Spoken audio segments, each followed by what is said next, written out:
Hola muchachos, entonces para la clase de hoy preparé unas diapositivas sobre campo magnético, máquina DC. Ya empezamos a ver máquina DC y vamos a pasar desde la máquina lineal que vimos la clase pasada a una máquina rotacional en esta clase. Esta máquina rotacional es por ahora de solo una aspira y vamos a explicar cómo funciona pues un motor o un generador en estas condiciones. Entonces, como primera medida, uh, retomamos las partes de una máquina lineal.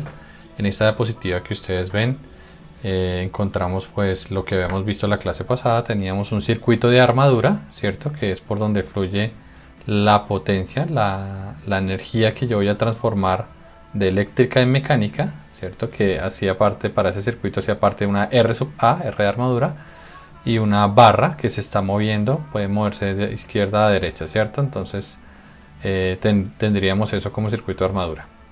Y como circuito de campo, en este caso teníamos pues el campo que teníamos dibujado ahí.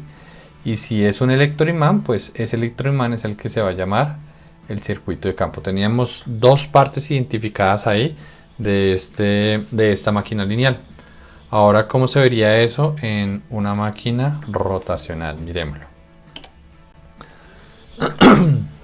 Aquí vamos a ver las partes de una máquina DC, una máquina rotacional de una sola espira. Entonces, en primer lugar tenemos nuestro circuito de armadura, ustedes lo ven acá, es una espira, y de esa espira yo tengo identificados con colores verdes y azul dos conductores. Entonces, lo que en la diapositiva anterior teníamos aquí como una barra de color negro, ¿cierto? Sobre la cual se inducía o la tensión o la fuerza. En este caso son dos barras, la espira me proporciona dos barras que son este conductor verde y este conductor azul. Sobre esas dos barras es donde se va a inducir la tensión cuando hay un movimiento, o se va a inducir la fuerza cuando va a circular una corriente por esa espira. Por esta parte que es negra, que ustedes ven acá o que ustedes ven acá, estas ya están por fuera del campo magnético, pero estas que están acá no inducen, sobre ellas no se va a inducir tensión ni ninguna fuerza debido a la forma en cómo se mueven con respecto al campo magnético que tenemos en el lado derecho de la diapositiva. Bien, es importante notar acá que los terminales de esta espira se llaman A y B, y que también el conductor tiene aquí donde inicia el conductor, se llama 1, ¿cierto? Y cuando doy la vuelta, por allá me voy por detrás de la espira y regreso, se llama 1', ¿sí? Entender esto así como está escrito bien nos sirve muchísimo, porque más adelante tenemos que desarrollar, tenemos que encontrar el circuito de unas armaduras con muchas espiras. Entonces es importante entender esto desde el principio. El modelo simplificado es: yo voy a dibujar los terminales de esta manera, A y B, como unas barritas. Dibujo aquí 1 y 1', que son los inicios de los conductores, y cada conductor lo represento aquí como si fuera una resistencia, ¿cierto? Cuando yo tengo muchas espiras, ¿cierto? Dependiendo de cómo se conecten unas con otras, yo tendría una resistencia que podría medir entre A y B, una resistencia equivalente. Eso es lo que llamaríamos, cuando vayamos a modelar la máquina, R sub A, que sería la suma de todas las resistencias de todos los conductores. Esas resistencias es debido al calibre del conductor, ¿cierto? Debido al cobre. Bien. Por este lado tenemos el circuito de campo. Siempre todo lo que es circuito de campo, por field, tiene el subíndice F. Entonces, por ende, este circuito de campo, pues yo pinté aquí ahora el electroimán. Si ustedes se fijan acá, da unas vueltas, ¿cierto? Sale por acá, da otras vueltas y sale acá, ya termina. Cuando inyecto una corriente, se va a generar un campo magnético en esta dirección. Ustedes también saben la regla ahí de la mano derecha, que si yo envuelvo aquí el núcleo, ¿cierto?, en la dirección de la corriente, esa es otra regla de la mano derecha, que si yo envuelvo el núcleo, pues el dedo pulgar me va a decir la dirección del campo magnético. Entonces aquí yo tengo mi campo magnético generado, y este circuito pues va a ser el circuito de campo de dos polos. En este momento tengo un norte y un sur. Cada dos polos es lo mínimo que hay. ¿cierto? Como esta espira está rotando, ¿sí? Además de ser el circuito de armadura, se le llama rotor, ¿vale? El rotor de esta máquina DC va a ser la espira. Como este electroimán está quieto, además de ser el circuito de campo, se llama estator. Bien, en esta máquina rotor es la armadura, estator es el circuito de campo y no todas las máquinas sucede lo mismo, a veces están intercambiados. Entonces cuando ya veamos máquinas AC, vamos a ver quién es la armadura y quién es el estator.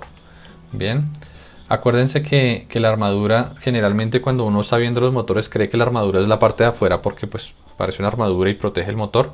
Entonces fíjense que que en realidad no es así. La armadura es la que lleva la potencia, como lo habíamos explicado antes, y en este caso la armadura es la que va por dentro, la que rota. Bien, después de ver estas partes del motor, vamos a trabajar ahora con tensión inducida. La tensión inducida en una espira. Entonces nosotros ponemos nuestra espira dentro de nuestro campo magnético, ¿cierto? Y vamos a ingresar energía mecánica para rotar la espira. Es decir, que yo voy a tomar esa espira y voy a empezar a darle vueltas, pero va a haber una entrada de energía mecánica a este sistema, ¿sí? Esa entrada de energía mecánica va a hacer que rote la espira en esta dirección que indica esta flecha, ¿cierto? Por ende, el conductor azul va a sentir una velocidad hacia allá, ¿cierto? Y el conductor verde va a tener una velocidad hacia abajo, ¿sí? Esta misma figura que está aquí en 3D, en perspectiva caballera, la podemos ver aquí, el plano frontal. Entonces yo tengo A y B, que serían los terminales de mi espira. Tengo 1 y 1', que son los conductores vistos de frente, ¿cierto? Entonces aquí estoy viendo el lado 1 y aquí el lado 1', ¿cierto? Los colores pues también corresponden. Y también está dibujada la velocidad, el vector velocidad, que hace que este conductor vaya hacia arriba, este conductor vaya hacia abajo cuando está en esta posición. Bien, si nosotros queremos saber la tensión inducida que hay sobre cada uno de estos conductores, podemos hacer la regla de la mano derecha. Entonces ustedes ven aquí en esta mano, por ejemplo, la mano derecha del conductor verde, que es campo hacia la derecha, velocidad hacia abajo. Miren el conductor verde que se mueve hacia abajo, ¿cierto? Por ende, la tensión inducida tiene su polaridad positiva hacia el frente, como lo indica aquí el dedo pulgar, ¿cierto? Si lo mismo hacemos la regla de la mano derecha para el conductor azul, nuestro segundo conductor, campo hacia la derecha, velocidad hacia arriba, ¿cierto? Y el resultado, que es ese dedito gordo pulgar, me dice que el positivo está adentro de la hoja, ¿cierto? Quiere decir al fondo, quiere decir que por aquí estará el positivo de ese conductor, ¿cierto? Entonces, pues miremos a ver el resultado. Nosotros tenemos positivo acá, negativo acá para este conductor verde, según la regla de la mano derecha, y tenemos negativo acá y positivo acá para el conductor azul. ¿Listo? Entonces, ¿qué quiere decir eso? Que si yo quisiera mirar la tensión entre A y B, ¿cierto? Pues fíjense que se suma esta tensión menos más con esta menos más, son como dos baterías en serie, y tendría una polaridad A y B, A más positivo que B, tal como se indica en este diagrama. ¿Eso qué quiere decir? Que si yo tengo mi campo magnético generado por una corriente de campo, ¿cierto? Y mi espira rota hacia este lado, que es contrario a las manecillas del reloj, entonces se va a inducir una tensión positiva acá en A y tendríamos negativo acá, o este es más positivo que este. ¿Bien? Bien. Ahora vamos a ver varias posiciones de la espira, porque nosotros vemos esto acá, pero esta espira pues se va moviendo y eso va a tener unos efectos en la tensión inducida. Bien, primero que todo, la tensión inducida, como lo habíamos visto antes, de un conductor es B cruz B punto L, ¿cierto? Que lo habíamos resuelto también como la multiplicación de la velocidad por el campo, por la longitud, por el seno del ángulo entre la velocidad y el campo, y el coseno del ángulo entre la resultante de la velocidad por el campo y la longitud, ¿sí?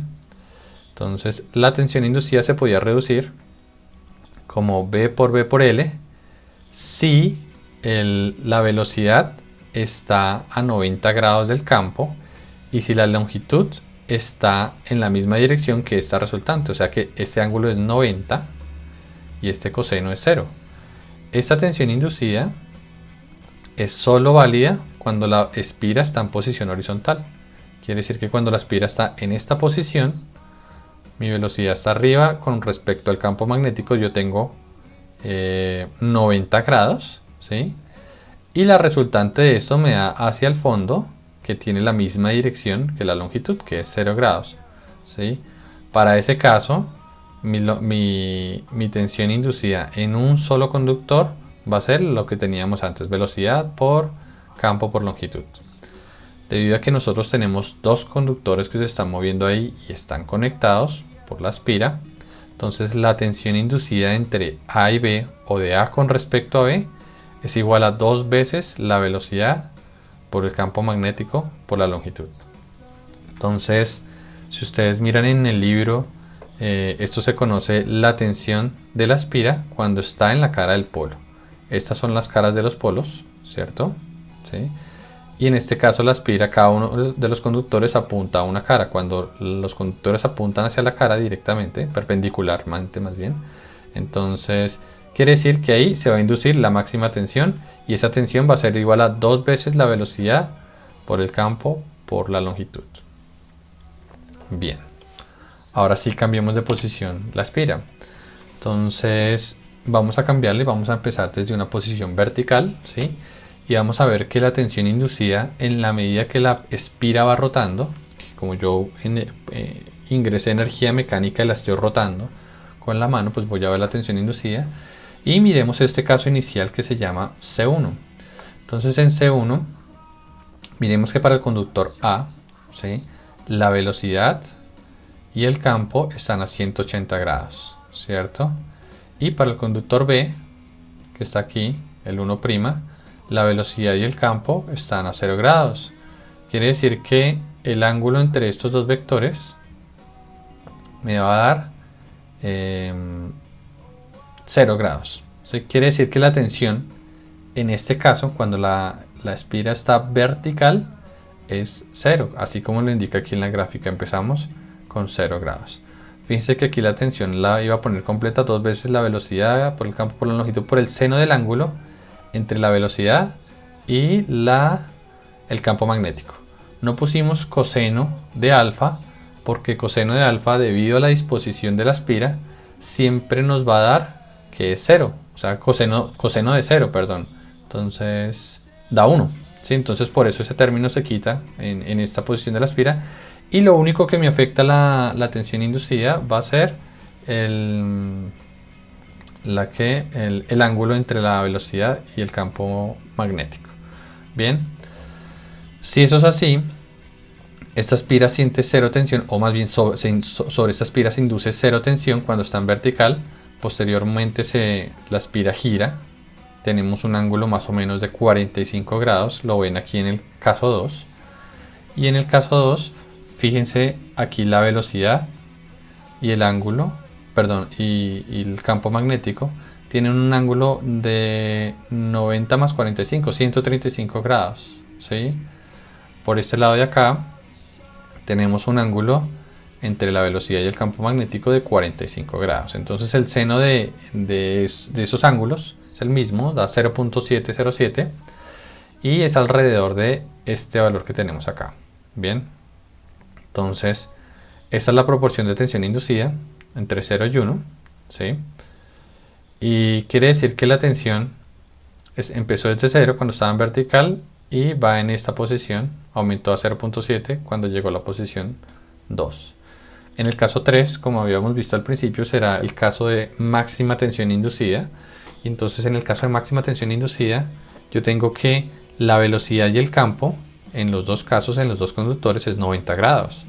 Como son 90 grados, entonces tendríamos en el caso 3 la máxima tensión inducida que está acá, ¿cierto? Tendríamos 1. Entonces, esta es la tensión inducida de A con respecto a B. O sea, puse el positivo de mi multímetro en A y el negativo de mi multímetro en B, ¿cierto? Vemos que en la medida que rota la aspira, pues la tensión va cambiando. Miremos los siguientes casos. Entonces en el siguiente caso la aspira ya pasó de posición vertical a una posición de 45 grados, así como está indicado acá, ¿cierto? Lo mismo, otra vez las tensiones, perdón, las velocidades y los campos magnéticos tienen ángulo de 45 grados. Entonces la tensión va a bajar a su posición C4, ¿sí? De nuevo, cuando la aspira está vertical, C5, tendríamos tensión 0, porque el ángulo entre la velocidad y el campo magnético es 0. Aquí estamos en C5. Y finalmente en C6, estamos a 45 grados entre el campo magnético y la velocidad. Pero, fíjense una cosa, aquí teníamos A positivo, ¿cierto? Aquí A ya no tiene tensión y aquí A se convierte en negativo, ¿sí? ¿Por qué? Porque el conductor 1 primero estaba subiendo, ¿cierto? Aquí llegó a una posición vertical y ahora el conductor 1 va bajando. Pasa lo contrario con el conductor aquí verde, ¿cierto? Entonces, como los conductores cambiaron de dirección, la velocidad primero iba hacia arriba y ahora va hacia abajo, pues la polaridad entre A y B también cambia. Entonces por eso nos da una onda seno, pues primero positiva y luego negativa. Bueno, hasta ahí quisiera resaltar dos cosas. Primero, la posición vertical de la aspira. La posición vertical de la aspira se llama plano neutro, ¿sí? ¿Por qué se llama plano neutro? Porque en esa posición efectivamente hay cero tensión. Esto me va a servir más adelante para entender unos efectos de chispas que se producen en el motor. Bien, entonces recuerden que es un plano neutro. Un plano neutro es la posición de la aspira en la cual la tensión inducida va a ser cero. ¿Listo? Bien.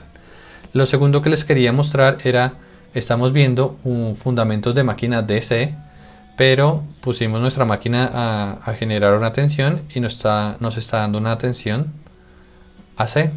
En vez de DC nos está dando AC. Entonces, ¿qué está sucediendo ahí? Miremos, quisiera mostrarles primero un video. Lo tengo preparado acá. Este video es un video súper viejito. Yo busqué muchos, hay muchos mucho más recientes con mejores visualizaciones. Sin embargo, a mí me parece que este es el video que mejor explica lo que estamos viendo hasta hoy.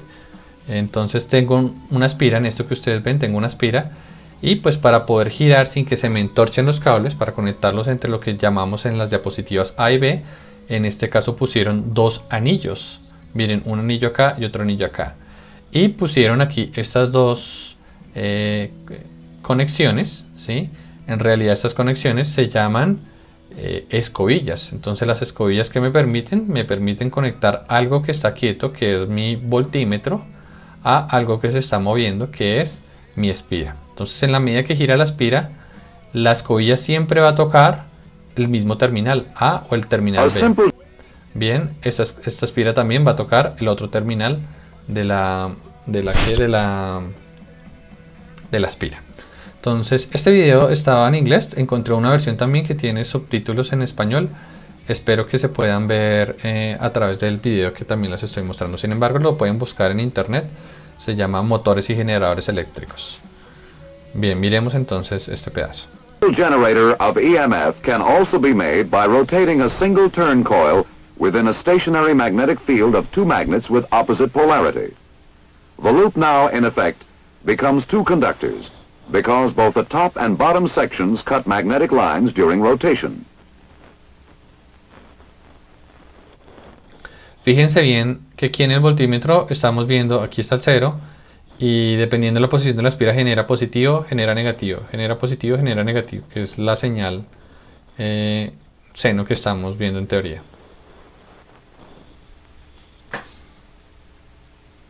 Since they cut lines of force of opposite directions as they rotate, EMFs of opposite polarity will be generated in the conductors. In order to have current flow in this circuit, polarities of the two conductors must be opposite.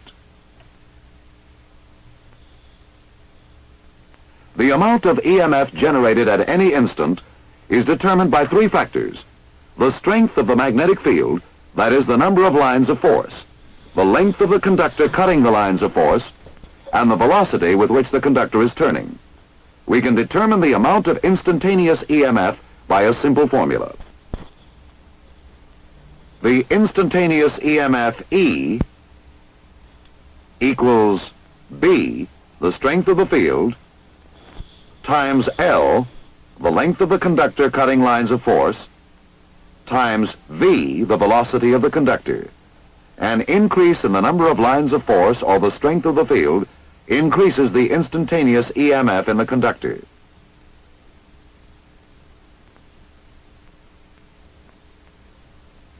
Increases in the length of the conductor cutting lines also increases the EMF. And finally, the greater the velocity of the conductor, the greater the EMF. This formula assumes conductor motion in a straight line, that is to say, cutting the same number of lines for each increment of its motion. But the conductor in an actual machine is not moving in a straight line, but rotating.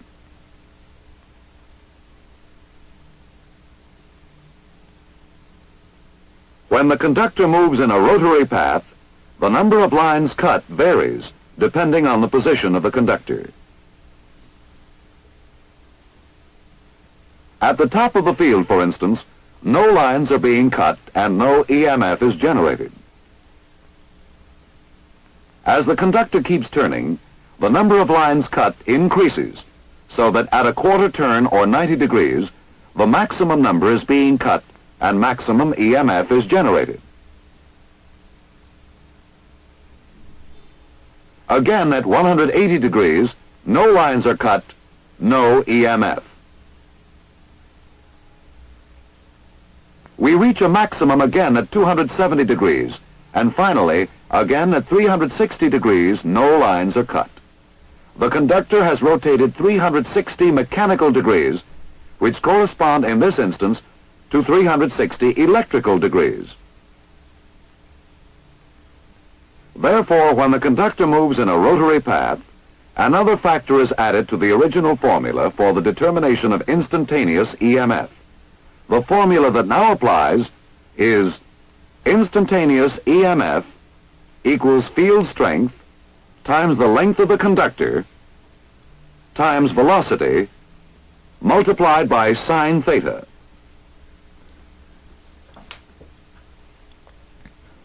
Theta is the angle formed by the flux line and the motion of the conductor. The number of lines cut and the amount of EMF generated is proportional to the sine of the angle formed by the magnetic lines with the conductor motion.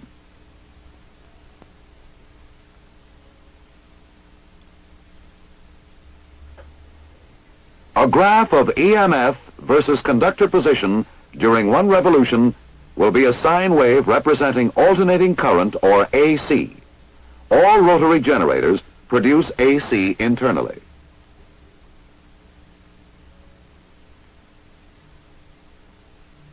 What you have seen so far is really the theory and operation of a basic AC generator.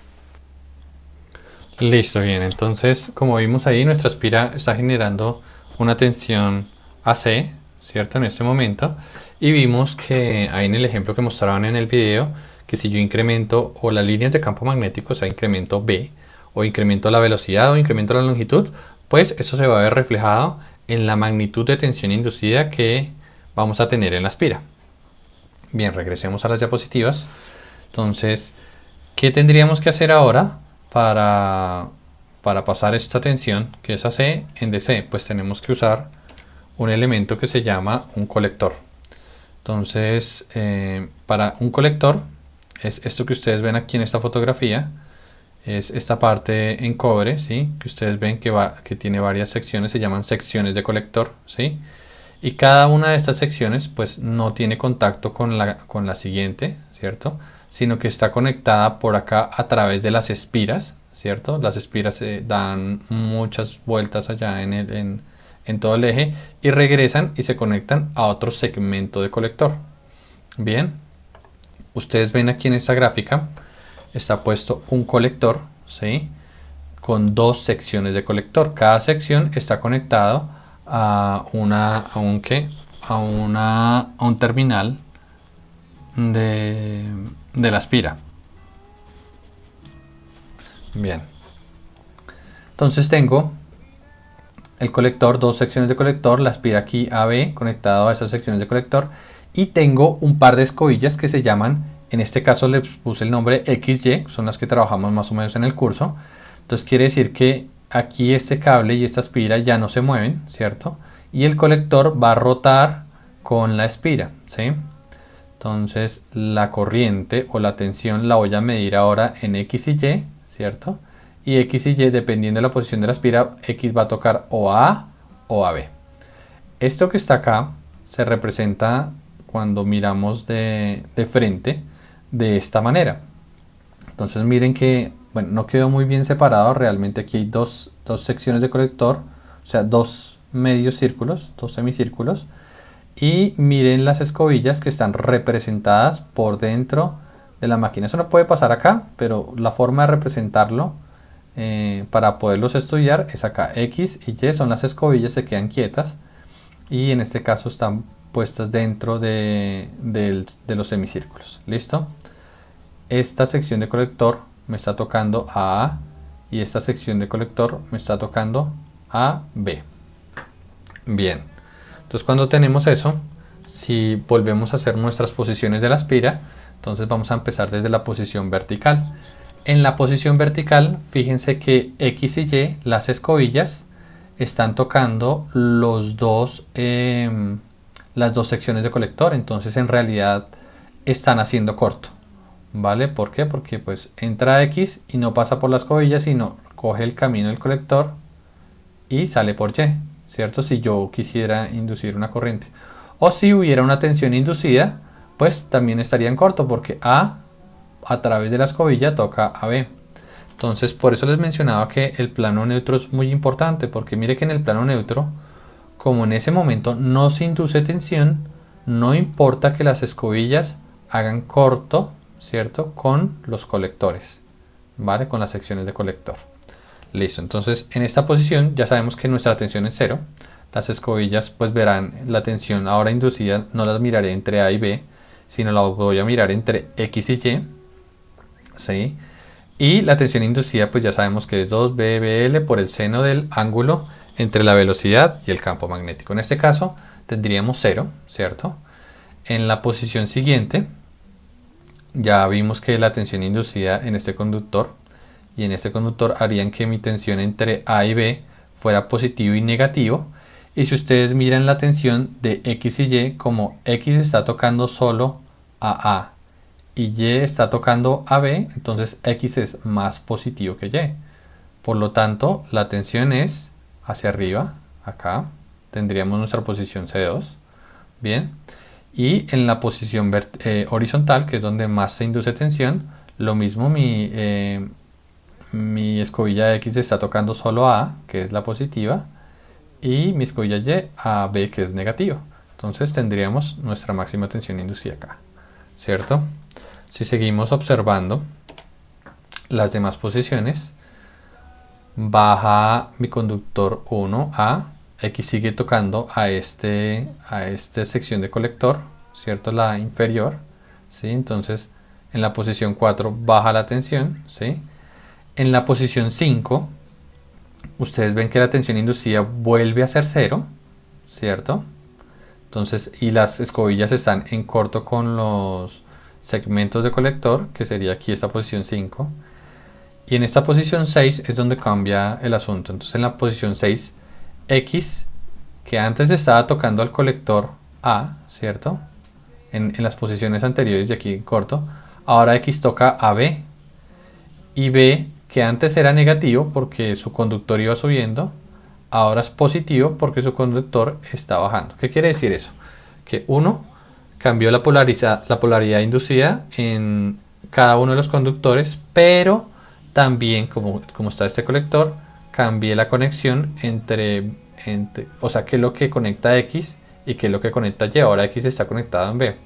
Por ende, la salida de tensión pues ahora quedará rectificada, se verá de esta manera. La posición C6 será aquí otra vez 0,7 y en la medida que la espira da vueltas tendríamos esta tensión inducida. Esta tensión inducida se puede, pues aún no es completamente DC, ya la tenemos toda positiva, pero miren el ripple tan grande que tiene, ¿cierto? Entonces eso se podía mejorar. Miremos qué nos dice el video que tenemos de ejemplo hoy. But our purpose was to explain the principles of operation of a DC generator.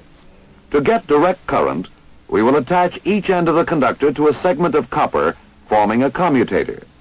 Now our machine is a DC generator. The commutator rotates with the loop.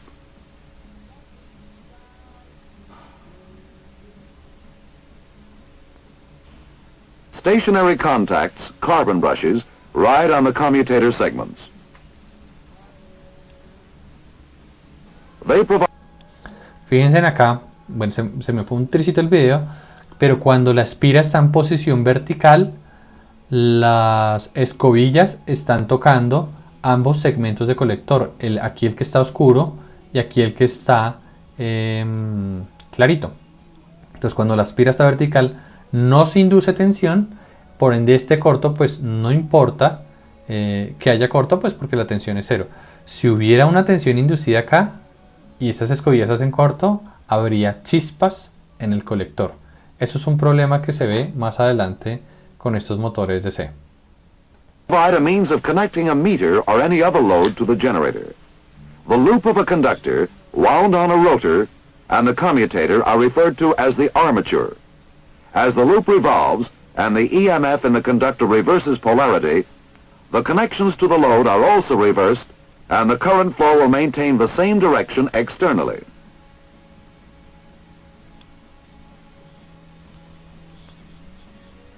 Represented graphically, the output amplitude still varies.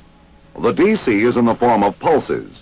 It is a pulsating direct current, or PDC. The pulsation from 0 to maximum, twice for each revolution of the loop, is called ripple. This ripple can be reduced by adding more loops and more commutator segments to the existing armature. Two loops at right angles connected to four commutator segments provide two outputs instead of one.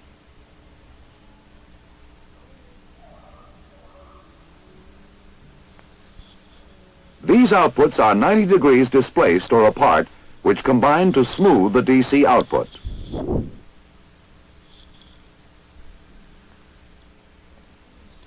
However, even with two loops and four commutator segments, the rectified curve is still somewhat irregular.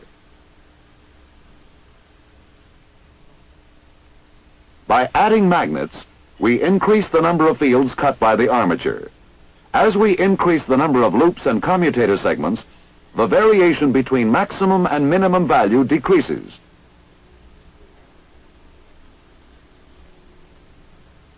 This, in effect, tends to flatten the DC output.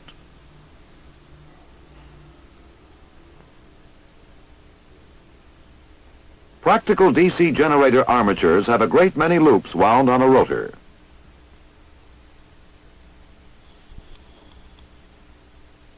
The field is composed of many electromagnets.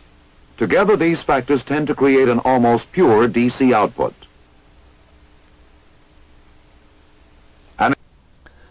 Bien, listo. Entonces, como vieron en el video, se generaba una tensión que tenía un ripple muy grande.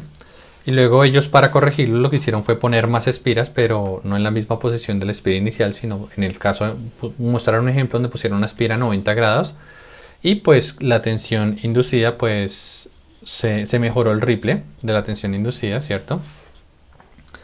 También mostraron otra solución que era poner más polos, pusieron otros dos polos y cuando pusieron esos dos polos, pues también se mejoró mucho más ese ripple que teníamos aquí de salida. Pues yo les voy a mostrar otra forma que mejora el ripple, que no está ahí contemplada, ¿cierto? Y es la siguiente. Entonces es cuando se redondean las caras de los polos, se aplana la tensión de salida. Entonces, si ustedes se fijan acá, ya aquí arriba, pues ya no está la tensión seno, sino que trata de ser más bien cuadrada esta señal, ¿cierto? ¿Sí? Y para tener esta señal de salida cuadrada, lo que hice fue, ya no tengo si ustedes miran los polos del electroimán, ¿sí? Ya no son rectos, ¿cierto? Sino los polvicurvos, ¿cierto? Mírenlos acá, ¿sí? Entonces es un semicírculo, ¿sí? Por otro lado, mi espira le agregué en el rotor le agregué masa, ¿cierto? Todo esto es un material ferromagnético, ¿cierto? Entonces, y esta masa también gira, todo este núcleo, ¿sí? Está ahí, gira. Este núcleo tiene aquí unas rendijas por las cuales pasa la espira, ¿cierto? Y se conecta al colector, listo.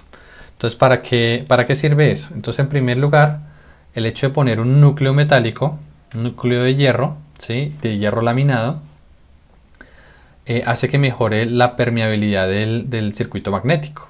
Entonces, si ustedes miran, todo esto es metal, aquí hay un poco de espacio, un gap, todo esto es metal, un poco de espacio, otro gap, y ya, sale por acá, ¿listo?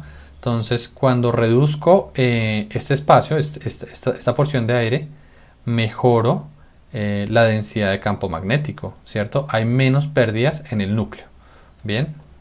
Pérdidas por campo. También cuando redondeo esto, digamos que la idea es que este gap sea el mínimo posible, ¿sí? No puede ser tan pequeño porque tiene que permitir que gire el rotor, ¿sí? Sin que haya rozamiento entre dicho rotor y los polos de la máquina, ¿cierto? No puede ser muy grande porque entre más grande está este gap, este espacio, ¿sí? Pues más pérdidas tengo. Es menos eficiente mi máquina. ¿Listo? Lo otro que me asegura esta forma de los polos es que las líneas de campo magnético siempre vienen acá, si ustedes las ven en forma horizontal, y cuando salen del polo salen de manera perpendicular a la cara del polo. Entonces miren que aquí la línea de campo magnético ya no sigue derecho, sino sale perpendicular a la cara del polo, perpendicular, perpendicular. Aquí cuando esté en posición horizontal saldrá recto y así sucesivamente. Entonces el hecho de que salga perpendicular hace que la velocidad de la espira siempre esté a 90 grados con respecto al campo magnético. ¿Sí? Entonces, siempre y cuando mi espira, o mi conductor más bien, esté en la cara del polo, que la cara del polo empieza por acá, va por toda esta parte, ¿cierto? Hasta aquí, el ángulo entre la velocidad y el campo va a ser 90 grados. Como va a ser 90 grados, tendré mi máxima tensión. Solo cuando salgo del polo, que sería esta posición vertical, las cercanas a la posición vertical, es cuando tengo tensión cero, que también es el plano neutro. Entonces, por esa forma de polos, yo puedo tener mi tensión ahora así, ¿cierto? Tiene el mismo rizo, pero ahora arriba es totalmente recta. ¿Qué quiere decir eso? Que si ahora yo le agrego las espiras, como ustedes vieron en el video, otro par de espiras acá, perdón, otra espira acá, ¿cierto? Y otro par de secciones de colector a 90 grados de esta primera espira, ¿sí? Tendría la otra señal cuadrada montada sobre esta y ya tendríamos una tensión DC perfecta. Bien, muchachos, entonces vamos a ver las ecuaciones ahora de esta tensión en la espira, pero las vamos a ver en términos rotacionales. Teníamos que nuestra espira tenía una tensión de 2 veces la velocidad campo magnético L por el seno del ángulo entre la velocidad y el campo magnético, ¿cierto? Podemos escribirlo, generalmente en los libros lo escriben de dos formas. Entonces, en la cara del polo, la tensión inducida es la máxima, 2 veces la velocidad BL. Y fuera de la cara del polo, que es el plano neutro, la tensión inducida es igual a 0, ¿sí? Bien, reemplazamos por la velocidad angular, entonces tendríamos que velocidad es igual a R por W, ¿cierto? Y mi tensión inducida va a ser RWBL en la cara del polo, ¿sí? y la tensión inducida va a ser igual a 0 por fuera de la cara del polo. Entonces, aquí la velocidad, fíjense que ahora es velocidad angular por el radio, ¿sí? La reemplacé. Aquí ya estamos hablando en términos rotacionales. Ahora miremos lo siguiente. Esta es la de una sola espira, por eso tendríamos 0 acá. O sea, por eso vemos este rizo acá, ¿sí? Aquí se apunta acá. Máximo y mínimo. En la cara del polo, fuera de la cara del polo. Listo. Ahora vamos a usar la geometría de la máquina, ¿sí? La geometría de la máquina, ¿cuál es? Es el área del cilindro. El área del cilindro, 2pi por RL. ¿De qué cilindro estamos hablando? Esta circunferencia que está acá, ¿cierto? Tiene una profundidad, ¿cierto? Esta es la vista de frente, pero tiene una profundidad. Entonces, esto que está acá es un cilindro, ¿sí? Visto de frente. Es el área del cilindro, el área de las caras de este cilindro, será 2pi RL. Quiere decir que el área del polo, el área de un solo polo, el área de la cara de un polo, es la mitad de esto, pi RL. Miremoslo acá. El área de esto, me está sonando la alarma. Permítanme un segundito.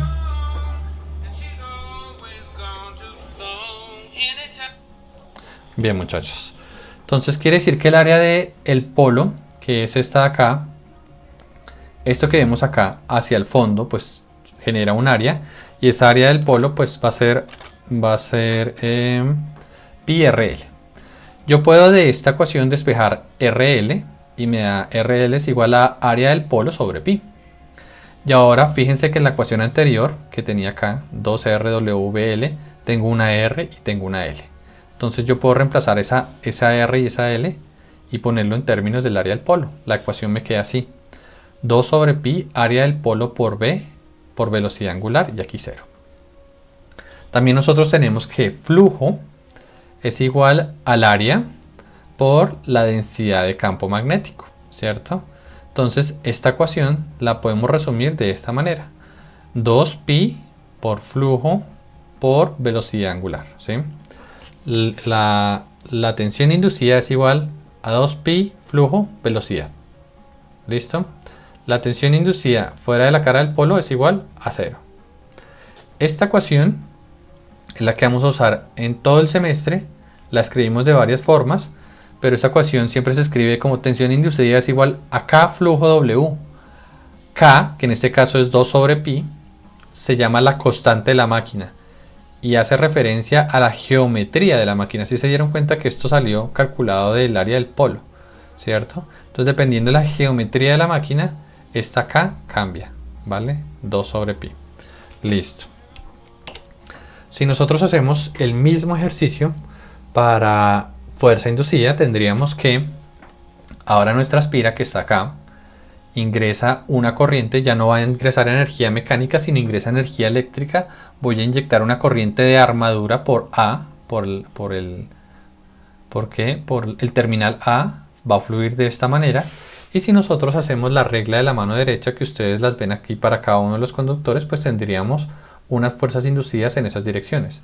Para el conductor verde, el campo hacia allá, la corriente hacia el fondo, ¿sí?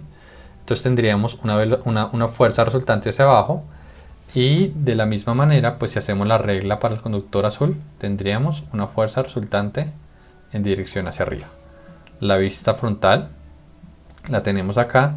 Querría decir que cuando la corriente circula por A, de A hacia B, ¿cierto? Mi espira va a moverse en dirección contraria a las manecillas del reloj. Bien. Sabemos que la fuerza inducida de un conductor es igual a IA por el producto cruce entre la longitud y el campo, ¿cierto?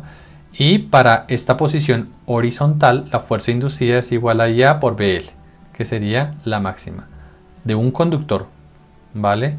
La de dos conductores, la que hay entre A y B, la fuerza inducida, pues sería 2 veces la misma, ¿sí? Entonces, la fuerza inducida que va a sentir la espira cuando está en posición horizontal va a ser la máxima, que es igual a 2 veces I de armadura por campo por longitud. Si nosotros volvemos y miramos ahora la fuerza inducida en cada una de las posiciones, fíjense en una cosa. El ángulo entre la longitud y el campo magnético no cambia. El ángulo, por ejemplo, miremoslo para el conductor azul. La corriente va, la dirección del conductor va en este caso hacia afuera de la hoja y el campo va hacia la derecha, ¿cierto? En esta posición sigue siendo la dirección del conductor hacia afuera de la hoja y el campo es a la derecha, y aquí hacia afuera de la hoja y el campo es a la derecha. Bueno, que aquí casi no hay campo ya, ¿sí? Entonces, fíjense en una cosa, no importa la posición del conductor, la fuerza inducida siempre va a ir en posición vertical, ¿sí la ven? Y en esta pasa lo mismo, pero la fuerza va hacia abajo, ¿sí? Entonces, debido a que la fuerza no cambia de dirección, la espira no puede pasar de su posición vertical. Entonces quiere decir que esta espira va a sentir una fuerza efectivamente cuando está en esa posición y va a llegar a esta posición vertical, y aquí las fuerzas, ustedes ven, se anulan. Entonces, pues hasta ahí llega la espira. Sin embargo, el torque inducido, que es la versión rotacional de la fuerza, sí varía según la posición de la espira. ¿Qué es torque inducido? El producto cruz del radio por la fuerza inducida. Miremos aquí, fuerza inducida está en esa dirección, hacia arriba, y el radio está en una posición horizontal, o sea, de aquí del centro de la espira hacia el conductor, ¿sí? El ángulo sería 90 grados.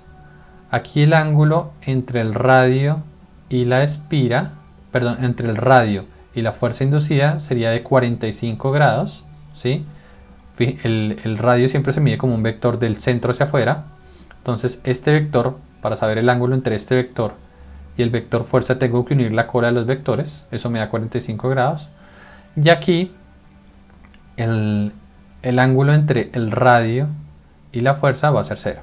Quiere decir que el torque inducido aquí es máximo y aquí es mínimo. Quiere decir que cuando está aquí arranca con mucha fuerza la espira, y cuando está llegando a la posición vertical ya no hay fuerza.